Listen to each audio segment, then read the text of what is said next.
Episode 2 of Shamrock Energy. We are freaking rocking and rolling. Huge upgrade. Got a tripod. This is a hands-free channel now. I'm able to use my hands while I talk. That is absolutely massive. So now you're not going to have to deal with me freaking shaking the camera and whatnot. We got big things going on here, folks. This is big. Big, big, big, big, big. May even get my first subscriber after today. This is huge. So we're going to talk the Freeman interview today. And the reason we're going to talk about the Freeman interview today is because it is a great primer. It's a tease before fall camp starts. These are storylines that we're going to keep an eye on for really the rest of the season, but they're really things that we're going to be focusing in on during fall camp. Before I dive in, disclaimer. Not a journalist, never claimed to be a journalist, have zero media credentials, have zero sources within the program. My credibility starts and ends with I'm a freaking massive diehard football fan. I love Notre Dame football more than I love most people. So that, I guess, is what makes me qualified to talk about it, right? I want this to be an open platform for discussion. I want to make sure that these videos are worth having discussions on, and I want to make sure that my opinion hopefully is worth listening to someday.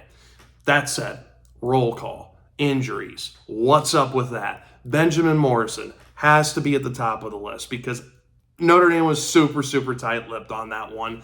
We didn't really know what the deal was. We didn't know what the time frame was. It seemed like with the outlets that I follow, sources were being very tight-lipped about this. They were not talking timelines. They were not talking potential recovery. Well, that is out the window.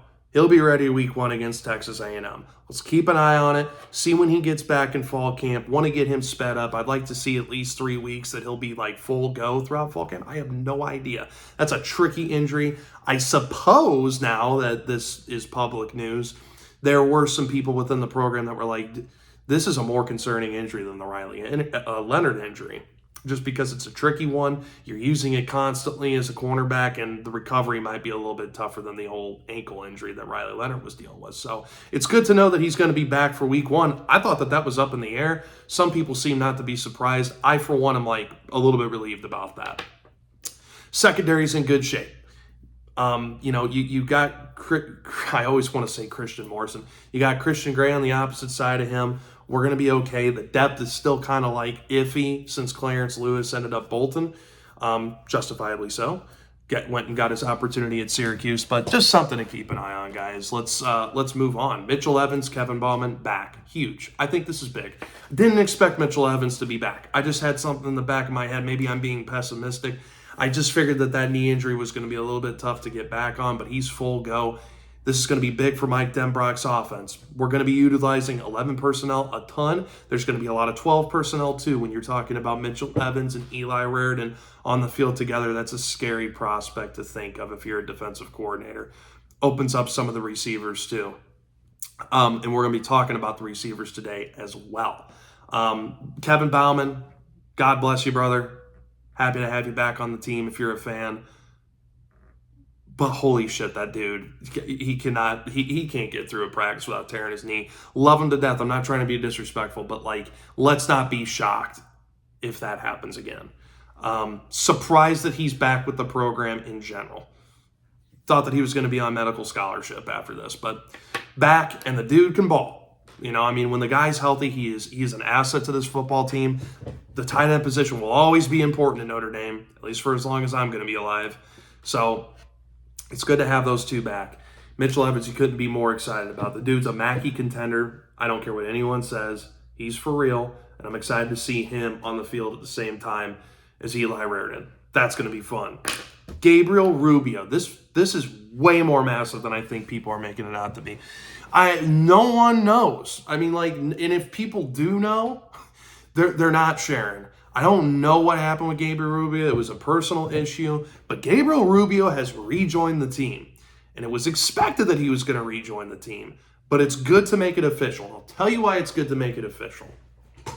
It's because obviously Riley Mills and Howard Cross are your starting 3 techniques, and that is formidable as is, right? That's already huge. Those are 2 dudes that can freaking ball out, and they're huge assets for you. But where the gap was at Notre Dame versus, like, let's say Michigan, is Michigan had those dudes, those dogs at the 3 technique, and they had them too deep. Now we have them too deep because people forget Jason Onye is right there too. You got 2 dudes, I think 3 dudes. I don't know what Riley Mills' motor is like, right? I can't speak to that fully yet. I know Howard Cross is a freaking motor though. I know Jason Onye is high energy, and Gabriel Rubio's motor is insane too. Dude, can you just imagine being an offensive line having to deal with those 3 techniques on the interior for an entire game? That is such a slept-on storyline. We're all excited about the Notre Dame defense. Everybody's got high expectations on this defense. It is easily in contention as one of the best 5 defenses coming back into 2024. But when you add Gabriel Rubio to that mix, in addition to Donovan Heinisch and perhaps some other players that are in there too, dude, this is a scary prospect for offensive lines already. I love that. And it's good to have Gabriel Rubio back. That dude is for real. He's I think he was a top 150 player at one point when he was getting recruited out of high school. That is going to be more important than people think. That is just massive. Cannot understate it. Buckner sees the light. He comes back from Bama, wins a championship with lacrosse. He has now come back to the football team, which was kind of a pipe dream that I had.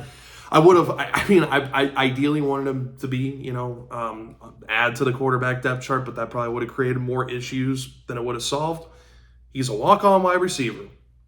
Played the position as a freshman in high school. Got to be honest, guys. It's not about that. It's not about him being a walk-on. It's not about the impact that he'll make on the field, because I don't think that he will make any impact on the field. He'll probably get 0 airtime, TV time. He's going to get 0 attention or any glory whatsoever for this move. I'm sure it's going to be a feel-good story that they tap into every now and again. You know how they do it. But this speaks to the culture that Marcus Freeman has created and the staff has created. For one, Buckner to feel comfortable enough in asking to come back. And I thought it was a really nice move that they welcomed him back with open arms, man. This is something that he wants to be a part of. I think this is something that a lot of players want to be a part of. There's a reason why a whole lot of folks didn't transfer. And it ain't because of playing time, because they ain't seeing the field. We got some dogs on this team, right? This is a little bit of a different roster that we're talking about. No, this is because, one, I want my degree at Notre Dame. They get the bigger picture, and I want to be a part of a championship. I feel like that's kind of the unspoken thing that's going on here.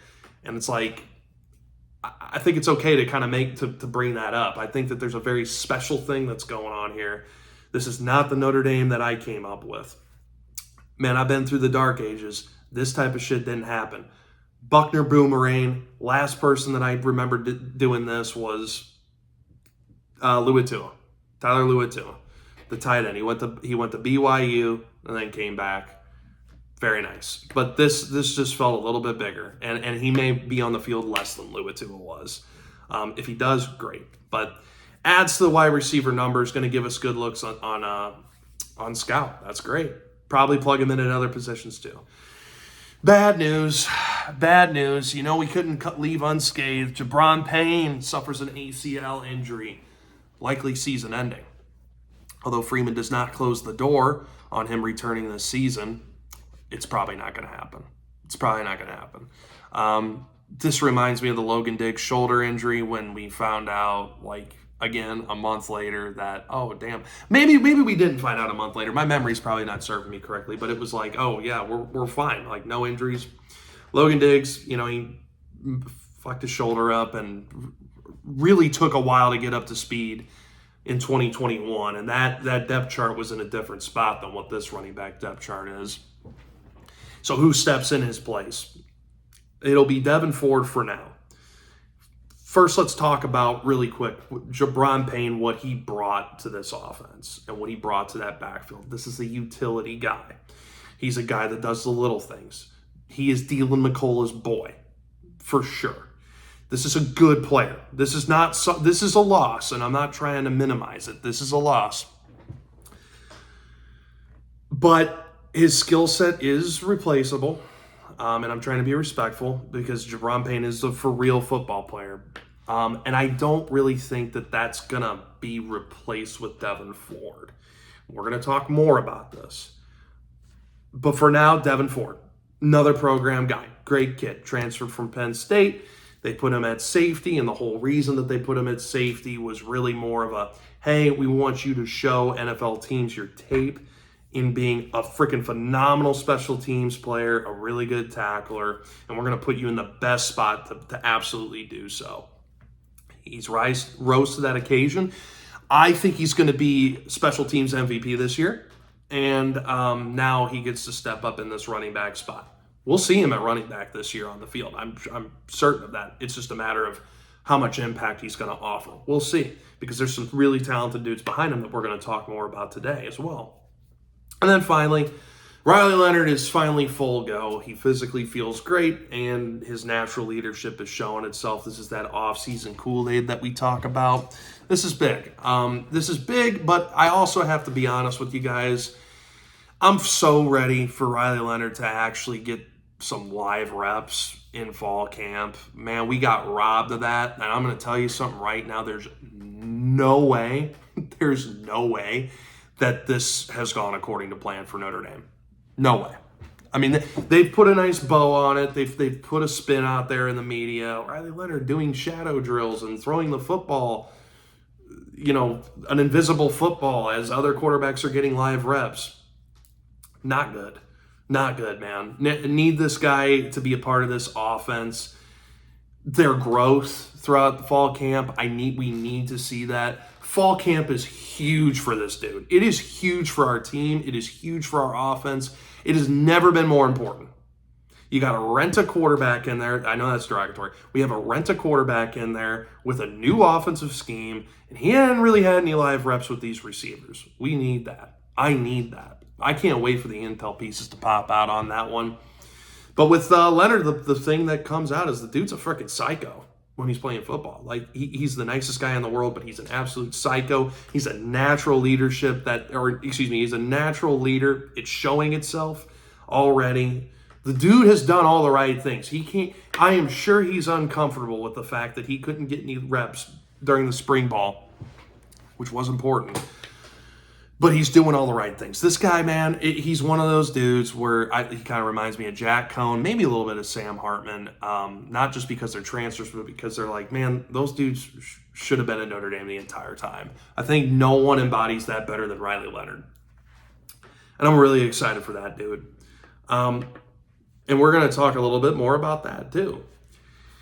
Let's talk the youth movement that's going on this team, because there's a lot of talent that's coming up. But on offense, Freeman remarked that he is intrigued by Kedron Young's skill set. Intrigued. Kedron Young, freshman running back, in my opinion, and this is just my opinion.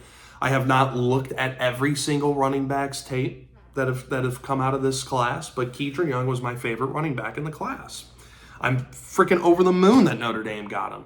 Again, we kind of got robbed of all those springtime reps. We never got to see him. So that was kind of a blow. We would be talking, and I'm gonna maintain, or I'll kind of just say, I think that we would be talking a lot more about Kedron Young if he had spring reps. I think that there would be a lot of buzz around this kid. I think it'd be unhealthy levels of amount of buzz. I think he's that good. I think that the skill set that he brings, obviously, this is the thing that Freeman is intrigued by: short yardage. What's he able to do with short yardage? Well, I have a feeling he can truck over some fools. What if he gets to the second level? What's going to happen there? He's pretty good out of the backfield. I don't know how good, but I know he is serviceable there. He's a natural running back. He's a beast. This is a dude that would usually be going to Georgia or Alabama, but he's in Notre Dame. Kind of in the same vein as Jeremiah Love. We should be freaking over the moon about this, and we should be talking more about him taking over for Jabron Payne. And I thought, I really always kind of had this feeling that Kedron Young was going to be too talented to keep off the field. I'm not saying that he's a game breaker like Jeremiah Love, but I just felt like it would be a similar situation where it's like, we can't keep that off the field. I felt like he was going to leapfrog Jabron Payne as the season progressed. Now that's not a thing. I mean, obviously, I think we're going to be relying on Keatron Young a little bit as it relates to him taking over some carries in some big moments. Jabron Payne had big moments last year. Touchdown against USC, touchdown against Ohio State. Good third down guy, does the little things. If you're Dylan McCullough, man, you have got to be able to develop either him or Aeneas Williams or both. And if you can, and don't tell me you can't, because I can't believe, I would not be able to believe that. Even if you're Autry Denson, it would be able to happen. We have seen freshmen step up at Notre Dame at the running back position in times where we desperately needed the running back bodies out there. We don't need it this year. I remember seeing Kyron Williams out there against Louisville on the first drive. He dropped the ball, literally dropped the ball, and Kelly yanked him, which was ridiculous. It was the stupidest thing ever, but he did it anyways. We've seen that. We've seen Jeremiah Love step up as a freshman. You know, we've seen other players too. Terrion Folston step up as a freshman. We saw Greg Bryant a little bit as a freshman. And I think we're going to see Keatron Young. Don't tell me that Keatron Young ain't on the level of those guys. I know he is. And I think that when it's all said and done, Keatron could potentially be one of the best running backs that's ever come through Notre Dame. And that is a big statement. It is a bold statement, but it's one that I believe. Truly believe that. I think he's that special. And I think that he could crack this 3 deep.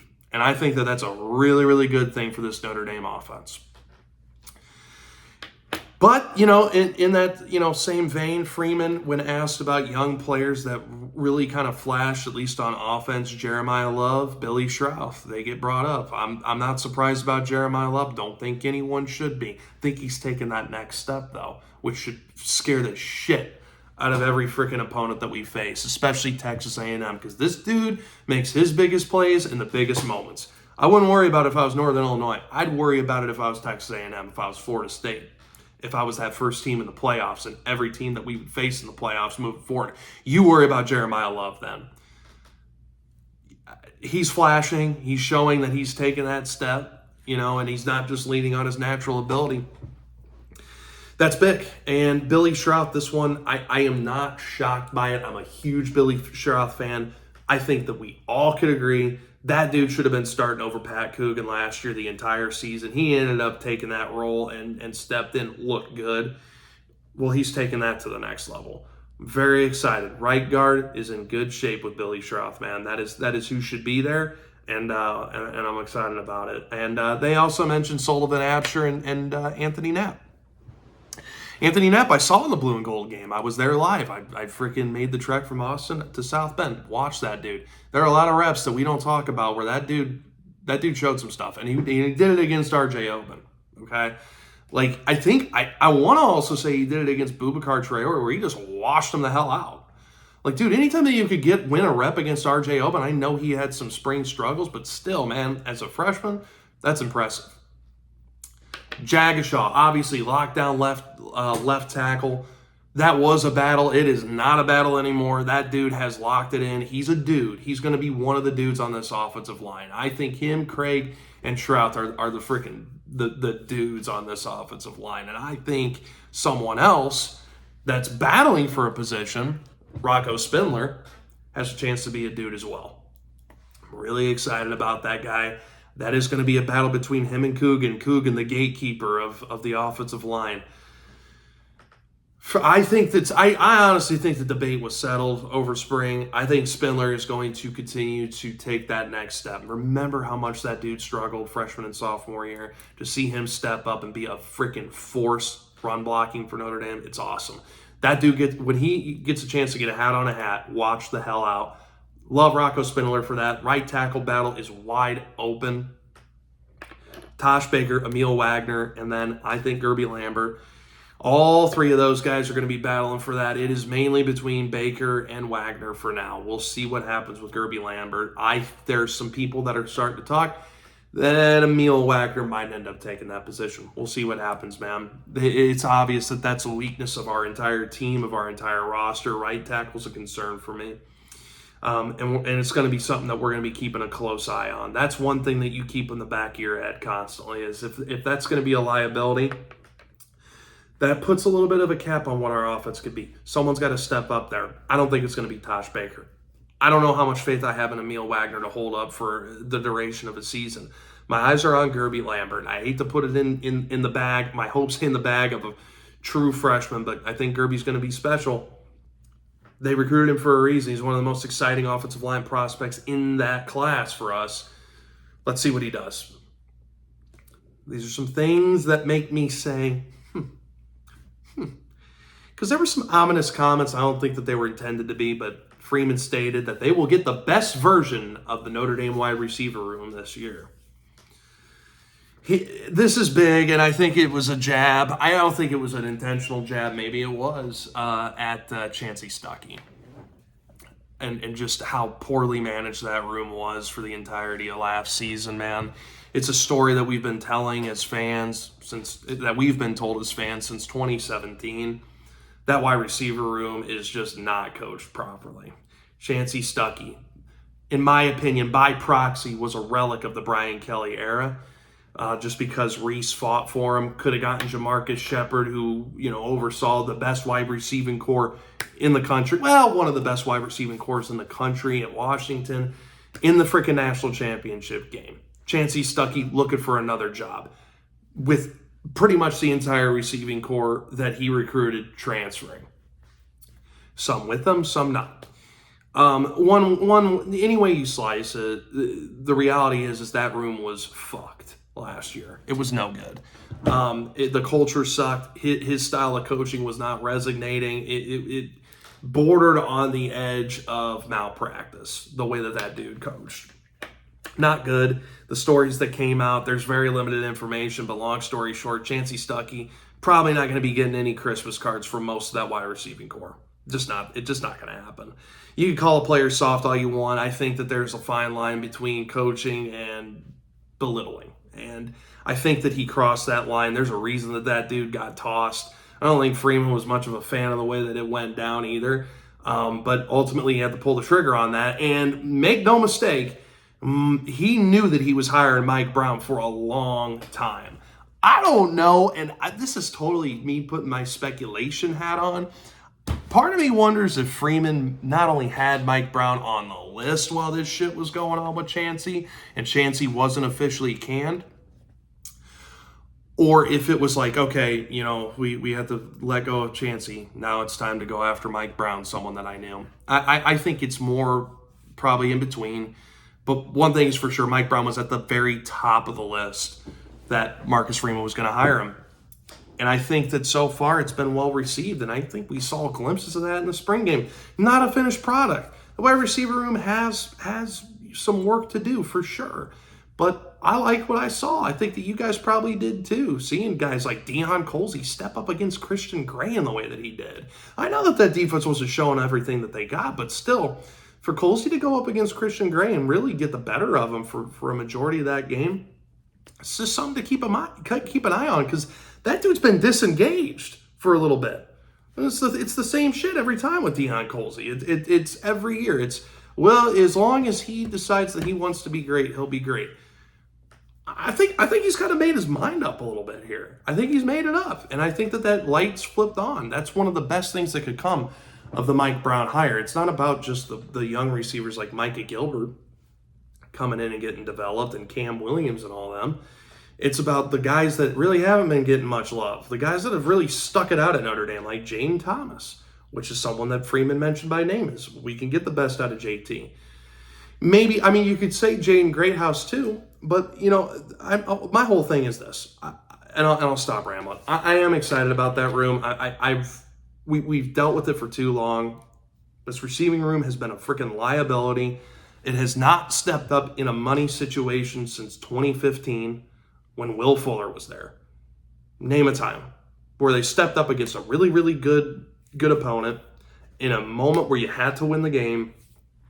I haven't seen a receiver step up in those moments. What comes out, what comes to mind more than anything is, and this is going to come across to me knocking Tobias Merriweather. I'm just calling it like I see it. They gave him an opportunity at Duke to make plays, especially in the very beginning, one-on-one balls, and he pissed down his leg. And that's not the first time that we've seen that. We see Lorenzo Styles have a really good freshman year. Like, oh damn, this kid might be really good. Like this could be, he's an impact player. And then he has a freaking horrendous 2022. And you're kind of scratching your head. You're like, what is going on here? Like, what is the situation? And I think that it all points to the fact that they don't love football. And you can't love football when your coach is a dick and when you're not getting taught the right things and when you don't feel inspired to be great and you can't play loose and you don't feel like yourself. That's what I want to see. I want to see dudes that feel like they're freaking self to tap into their actual talent. And that are able to step up in those money moments. That was a revealing quote to me. I think it was a dig at Chancey Stuckey. Might be an assumption or a leap forward by me, but I really think it was. And I think that Freeman is over the moon about this Mike Brown hire. I think the players are pretty damn happy with it too. Freeman also mentioned, and I don't think that this was a dig at Jared Parker, because I know Jared Parker, I think it lends itself to the receiver room when Freeman mentioned that he felt like he didn't put Sam Hartman in the best situations to make plays on offense. Is that a personnel or an offensive coordinator remark? It could be a little bit of both. I think it also points itself to Chancey Stuckey and how dysfunctional that wide receiver room was, and how the receivers could not find themselves open up against press coverage all year last year. And Freeman's feeling confident. I think that, overall, guys, this is really all I got right now. It's a 30-minute video. It's probably a little bit too long. Probably no one wants to hear me ramble that long, but it is what it is. I had a lot on my mind, guys. I had a lot on my mind. And as it relates to that little last remark, I think that we're coming into this season, and it just feels like quietly, but also not so quietly, Notre Dame's got some freaking confidence going into this year. We're going to see how this plays out throughout fall camp. That of course, that receiver room still needs to kind of show us a little bit more. We've been burnt too many times. So I just think that overall this lends itself to Notre Dame feels like it's got a really good window of opportunity. I know that they felt that way last year and they missed the mark. Freeman completely pivoted and changed the approach and continued to enhance that side of the ball. And it's really something that's exciting as a Notre Dame fan is that we haven't really had a head coach that can, one, even acknowledge the issues that have come up, that can acknowledge their flaws, but also not make excuses and just come up with freaking solutions to them. Marcus Freeman has done that so far. He's doing all the right things, and I'm excited for fall camp. That's all I got, man. Shamrock Energy. Feel free to subscribe. Feel free to like this video. Feel free to share it with your friends. More videos like this. They're only going to get better. I promise you guys, I'm figuring this stuff out. And we're going to keep the conversations rolling. Let's ride.